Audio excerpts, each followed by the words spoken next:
Hello दोस्तों।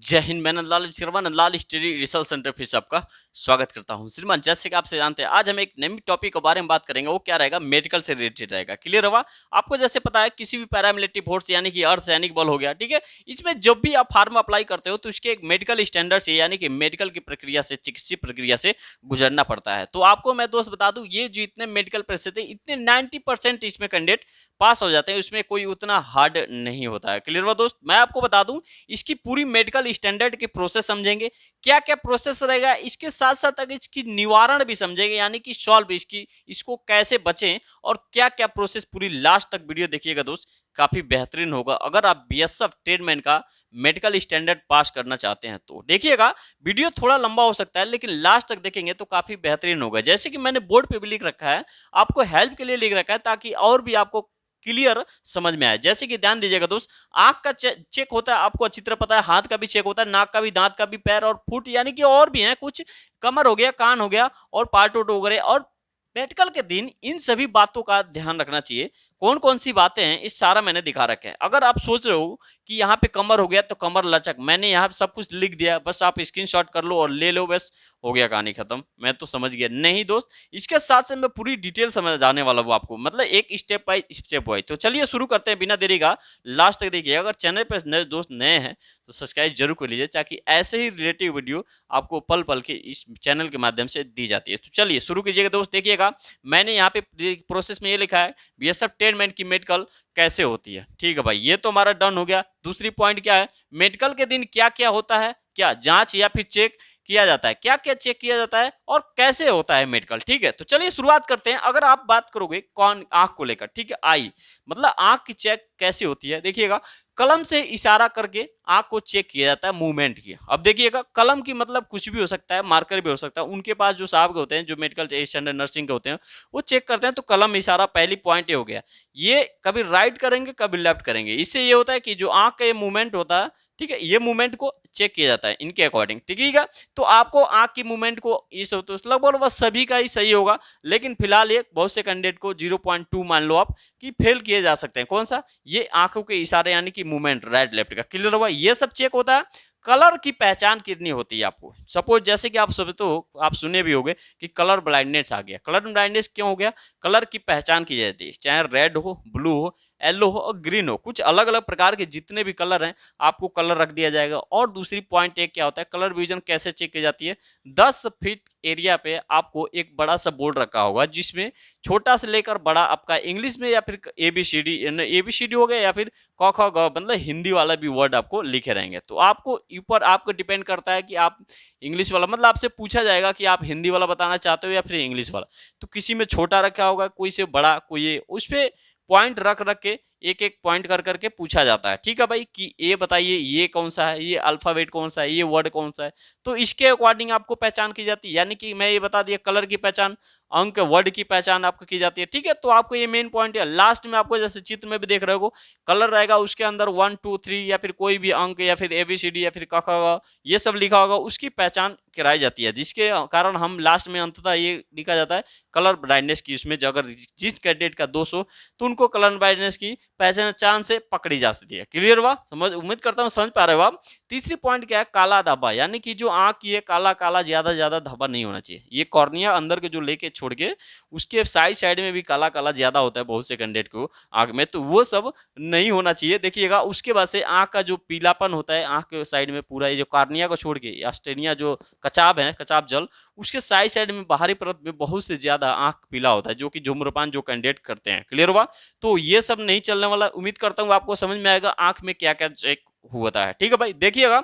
अब मैं बात करूं बाकी जो आंख इस कोई रिलेटेड वीडियो, मतलब कोई क्वेश्चन आपको, तो कमेंट कीजिएगा, मैं नेक्स्ट वीडियो में बता दूंगा। ठीक है, देखिएगा, हाथ को लेकर मैं बात करूं, हाथ में क्या कीजिएगा, आगे से आपको पूरा स्ट्रेट होना चाहिए। ठीक है, ये जो आपको अच्छी तरह पता होगा, चित्र में बगल में आप देख पा रहे हो, ये जो होगा आगे का हाथ, ये पूरा डिटूल स्ट्रेट होना चाहिए, न कि ऐसे टेढ़ा मेढ़ा होना चाहिए। ऐसे टेढ़ा मेढ़ा नहीं होना चाहिए, आपको अच्छी तरह पता भी होगा। ये जो है तो वही, ये पूरा स्ट्रेट, ये बिल्कुल यहाँ से लेकर यहाँ तक एक राइट एंगल होती है हाइट नापने वाला, इसके अकॉर्डिंग मैच होना चाहिए, न कि ऐसे होना चाहिए। यानी कि हाथ टूटा उटा नहीं होना चाहिए। उम्मीद करता हूँ आप समझ पा रहे होगे दोस्त। ठीक है, देखिएगा, उसके बाद से उंगली चेक की जाती है। उंगली में कोई सा भी टैटू, पहले उंगली की बात कर लेते हैं। उंगली में कोई भी कट का निशान नहीं होना चाहिए, ये सारा उंगली स्ट्रेट होना चाहिए, ठीक है भाई। कोई भी मतलब ऐसे ऐसे टेढ़ा मेढ़ा वगैरह नहीं चलने वाला, बिल्कुल। खास तौर से तो ये फिंगर जो ट्रिगर वाला, ठीक है भाई। तो ये सब अपना बिल्कुल ये मूवमेंट करना चाहिए, सारा मूवमेंट ऐसे करवा के, ऐसे करवा के चेक करते हैं, फिर से ऐसे करवा के ये सारा मूवमेंट होना चाहिए। उम्मीद करता हूँ समझ पा रहे होंगे, यानी कि उंगली में भी कोई कटआउट का निशान नहीं होना चाहिए ज्यादा, ठीक है। टैटू की मैं बात करूँ, टैटू पे बहुत से ज्यादा कमेंट क्वेश्चन आते हैं। कमेंट को टैटू में ध्यान दीजिएगा, ये जो है ये पूरा ऐसा, यहाँ पे जैसे मान जो सपोज यहाँ टैटू चल जाएगा, यहाँ से लेकर यहाँ तक ये नीचे पार्ट, मतलब इन साइड में अपना इन में ये नीचे चल जाएगा। लेकिन ये मैं बात करूँ यहाँ पे ये ऊपर, यहाँ पे ये बिल्कुल यहाँ सब ये यहाँ पे ये सब नहीं चलने वाला। यहाँ पैर, यहाँ पर ये सब, ये सीना होना, ये सब बिल्कुल नहीं चलने वाला। बिल्कुल कहाँ चलने वाला, यहाँ आप चलेगा तो चल सकता है। उम्मीद करता हूँ समझ पे आ गए। तो कट का निशान देखिएगा, कट के निशान में कहीं भी हाथ पे कट का, सपोज मान लीजिए कहीं चोट आ गया, बचपन में आपका चोट आया हो, अब कट के निशान से मैं ये कह रहा हूँ, कट के निशान हो मिट गया कोई बात नहीं, लेकिन अगर सपोज यहाँ पे आपका कट गया हो, यहाँ पे काफी ज्यादा मनसा जम गया हो, या जो ऊपर का मांस हो ऊपर ज्यादा जमा हुआ ऊपर ओवरलैप हो गया, तो वो नहीं चलने वाला। क्लियर हुआ। या फिर गड्ढा हो गया, उतना दूर में गड्ढा ज्यादा हो गया, तो भी नहीं चलने वाला। उम्मीद करता हूँ समझ पा रहे होगे दोस्त। देखिएगा, ये हो गया कट का निशान। अब तीसरी पॉइंट लेकर चलते हैं नाक को लेकर। नाक भी चेक होगा। नाक में क्या होता है, नाक टेढ़ा मेढ़ा आपका नहीं होना चाहिए। टेढ़ा मतलब आप समझ पा रहे हो, मतलब ये ज्यादा बिल्कुल ऐसे टेढ़ा नहीं होना चाहिए, बिल्कुल ये वाला स्ट्रेट होना चाहिए, ठीक है भाई, जैसे आप चित्र में भी देख पा रहे होंगे, ठीक है। चलिए, ये हो गया नाक टेढ़ा होगा। दूसरी क्या है, नाक ओवरलैप। ओवरलैप से आप समझ पा रहे होगे, ये जो नाक होता है, ये नाक की हड्डी जो यहाँ पे आप ऐसे दबा कर चेक करोगे, ऐसे नाक यहाँ होता है, यहाँ पे ये जो हड्डी है, ये हड्डी बहुत से लोगों का ऐसे होता है, और या फिर फ्लैट होता है, चिपटा होता है। तो जिसको जैसे कि ऐसे चेक करने पे, डायरेक्ट देखने पे वो हड्डी दिख जाता है, जो कि अंदर जो सुराख होता है नाक की, वो बंद हो जाता है, यानी कि कम हो जाता है, ठीक है। तो ये अक्सर देखा जाता है पहलवानों वलवानों वगैरह, जो पहलवानी वगैरह करते हैं, या फिर बहुत से कैंडिडेट को बचपन से ही होता है, तो उनके लिए दिक्कत हो सकती है, ठीक है। ये नाक का ओवरलैप से, ठीक है। चलिए पॉइंट अब आगे बढ़ाते हैं दांत को लेकर। दांत में क्या चेक होता है, ये तो वेरी वेरी इंपॉर्टेंट है। दांत में देखिएगा, एक दूसरे पर बैठना चाहिए। ये जितने 32 दांत है, ये सारा एक दूसरे पे बैठना चाहिए, ठीक है। यानी कि सीटिंग पॉइंट जो है, ये सीटिंग पॉइंट सबको एक दूसरे पे कैच होना चाहिए, यानी कि बैठा होना चाहिए, ना कि इधर ना किसी का उतरा होता है, किसी का राइट साइड होता है, मतलब आगे होता है, किसी का पीछे होता है, या फिर किसी का बाहर की तरफ होता है, या फिर किसी का ज्यादा अंदर की तरफ, तो वो नहीं होता। अगर हो भी तो उसे सुधार करवा लीजिएगा, तार और वायर और बनवा के आप सही कर सकते हैं, आराम से हो जाएगा, ठीक है। बहुत से कैंडिडेट भी कर रहे हैं, सर मेरा यहाँ बगल में नए दांत लगाए, तो क्या मैं छट जाऊंगा? बिल्कुल नहीं छटेंगे, कोई दिक्कत नहीं है। आप बस ये है कि मेडिकल कराने से 10 दिन पहले या 6 दिन, एक हफ्ते पहले एक दूसरे रिन्यूअल नया करवा लेना, कोई दिक्कत नहीं है। बकरते वही ध्यान देना है कि मतलब आगे पीछे नहीं होना चाहिए, ठीक है भाई दोस्त। देखिए, दांत में ज्यादा होल नहीं होना चाहिए, होल हो तो चेंज करवा लो, चल जाएगा, ठीक है। देखिए, उसके बाद से डैमेज नहीं होना चाहिए, वही मैं कहना चाह रहा था, डैमेज नहीं होना चाहिए, सुराख उराख ज्यादा नहीं होना चाहिए। ये जो स्पेशली जो फ्रंट वाला होता है, जो आगे का फ्रंट है रंधक वाला, ये मेन आपको पॉइंट फोकस रखना चाहिए। ये तो आगे चल जाएगा, साइड साइड में चल जाएगा, लेकिन ये जो आगे का होता है, ये आपको विशेष ध्यान देना होता है। क्लियर हुआ। देखिएगा दोस्त, वीडियो लास्ट तक देखिएगा, काफी बेहतरीन होने वाला दोस्त, ठीक है। तो काफी अच्छी एक स्टेप बाय स्टेप समझेंगे, जो कि इंपोर्टेंट रहेगा। देखिएगा, पैर में बात करूं, पैर में क्या चेक होता है। पैर की तो पहली बात तो गैप, इसकी गैप इतना ही होना चाहिए जितना कि हाथ जा सके, ठीक है भाई। बिल्कुल एकदम चिपका भी नहीं होना चाहिए, ऐसे जैसे आप बगल में देख सकते हो, ऐसे प्रकार के कुछ ऐसे चित्र के अनुसार आप देख सकते हो, ठीक है। बैर जिसको जो पैर के जो बिल्कुल ये जैसे घुटने होते हैं, आप कैसे बताऊं मैं, नीचे है वो, ठीक है। तो चित्र में आप देख लो, ठीक है। तो उसके बीच का गैप ज्यादा नहीं होना चाहिए, या फिर बिल्कुल चिपका नहीं होना चाहिए। पैर की गैप को लेकर मेंटेन किया जाता है। और पैर प्लेन बिल्कुल नहीं होना चाहिए, ठीक है। प्लेन में क्या बात करूं, तलवे की बात कर रहा हूं। सपोज ये बहन जब पैर का तलवा है, तो ये बिल्कुल प्लेन नहीं होना चाहिए, बीच में ये फ्लैट, मतलब ये मछली के आकार जो होता है, ऐसे भी होना चाहिए। जो बालू होता है या फिर मिट्टी होता है, उसके ऊपर पैर रखवा के निशान आना चाहिए, बिल्कुल प्लेन वाला नहीं आना चाहिए, ठीक है भाई। ये आपको विशेष ध्यान देना नहीं, यानी कि फ्लैट जो नीचे का पैर होता है, वो फ्लैट आकार होना चाहिए, ठीक है भाई। देखिए, ये हो जाता है। उसके बाद से पैर की जो नसें हैं, जितने भी नसें हैं पैर पे, ठीक है, पैर की जो बहुत से प्रकार बहुत से कैंडिडेट को पैर में मोटा नस दिख जाता है, ठीक है, पीला पीला करके या फिर ग्रीन ग्रीन करके पूरा नस पूरा बाहर आ जाता है। तो ये सब भाई कैंडिडेट नहीं चलने वाला है। उसका इलाज आप करा के तो ही जाए मेडिकल में, ठीक है भाई, नहीं तो री मेडिकल के लिए आपको भेजना मतलब भेज सकते हैं वो लोग, ठीक है। देखिए पैर टेढ़ा मेढ़ा नहीं होना चाहिए, पहले दूसरी पॉइंट है तो सिंपल सी बात है, पैर बिल्कुल सीधा होना चाहिए, ज्यादा टेढ़ा होना चाहिए। और उछलवाते भी है पैर को, क्या पता कई बार उछलवा के पैर की जो नसें होती हैं और पैर की जो हड्डी की मूवमेंट होती है वो भी चेक किया जाता है, ठीक है भाई। चलिए ये तो हो गया भाई पैर से रिलेटेड। अब हम बात थोड़ा आगे बढ़ाते हैं। आगे में क्या रहेगा दोस्त, वीडियो बस आपके बेहतरीन होगा जाकि अब ये है कि धीरे धीरे स्टेप वाइज पढ़ते जाएंगे। भाई कोई दिक्कत हो तो कमेंट भी कर सकते हैं। हम देखिएगा कमर की पॉइंट लेंगे, कमर में जितने भी लचक ज्यादा होना चाहिए, ज्यादा मतलब हार्डनेस नहीं होना चाहिए या फिर ज्यादा लचक भी नहीं होना चाहिए। देखिएगा कमर की जो हड्डी है वो ज्यादा बाहर नहीं होना चाहिए। ये सपोज मैं कमर की बात करूं तो ये जो वाला हड्डी है, ये मेड रज्जु जिसको रीढ़ की हड्डी बोलते हैं, ये पूरी बाहर बहुत लोग एक्सटर्नल होता है यानी कि बाहर होता है, तो वो बाहर नहीं होना चाहिए, बिल्कुल एक अंदर से एक गड्ढा टाइप का भी होना चाहिए, ठीक है भाई दोस्त। चलिए यहाँ पे पॉइंट ये हो गया। दूसरा देखते हैं कमर पर ऑपरेशन या दाग, जितने भी कमर सपोज यहाँ पे हो गया, अगर ऑपरेशन हो या फिर कोई दाग हो तो ये सब नहीं चलने वाला, यानी कि चल जाएगा सिंपल, लेकिन ज्यादा मोटा दाग यानी कि डायरेक्ट लकीर वाला नहीं चलने वाला, ठीक है भाई, या फिर लंबा नहीं चलने वाला, ठीक है।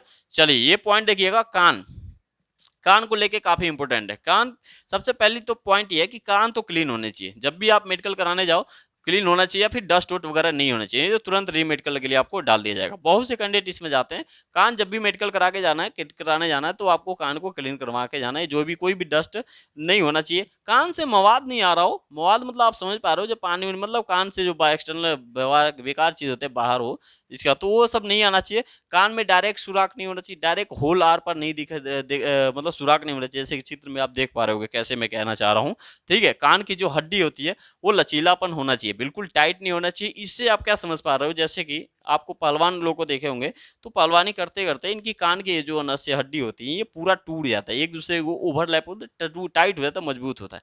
तो बहुत से कैंडिडेट उसमें क्या होते हैं, उसमें छट जाते हैं, यानी कि हार्डनेस होता है। तो आपको विशेषतर क्या ध्यान देना चाहिए, कान की जो हड्डियां हैं ये पूरी लचीला होना चाहिए, टूटा मोटा टेढ़ा मोड़ा न हुआ हो, ठीक है भाई।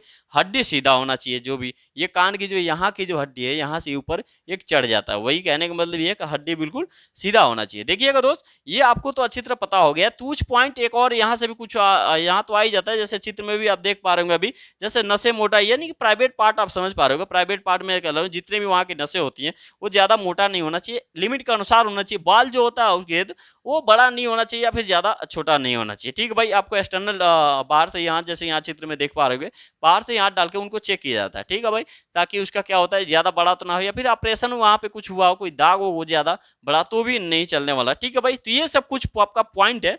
मेन पॉइंट अपना यहाँ देखिएगा, मेडिकल के दिन इन सभी बातों का ध्यान रखना चाहिए आपको, ठीक है। क्या बातें हैं, साफ सफाई का, जितने भी साफ सफाई का ध्यान रखना है। साफ सफाई से क्या, जैसे मान नाक चेक करो, तो नाक के जितने भी बाल होने उसको काट के जाना है, ठीक है भाई। ये यहाँ के भी आप बाल क्लीन कर सकते हो, और भी जो भी है बाल उल, मतलब साफ सफाई के विशेष ध्यान देकर जाना है, ठीक है भाई। चलिए जैसे कान वाला भी मैंने बोल दिया कि क्लीन करवा के ही जाना है, तो इसे मुंह दांत उत को बोल दिया उसको मुंह फ्रेश एकदम करके भी जाना है। तो इससे क्या होता है कि थोड़ा डिसिप्लिन बना रहता है, ठीक है भाई, तो मेडिकल नर्सिंग के ऊपर, ठीक है। शेविंग, जितना भी शेविंग अपना दाढ़ी उड़ी बाल उल बनवा के एकदम क्लीन के साथ जाना है, दाढ़ी बाल बोल भी सही क्लीन कराएं, मतलब कैसे लगे भाई हाँ डिसिप्लिन के अकॉर्डिंग आपको जाना होता है।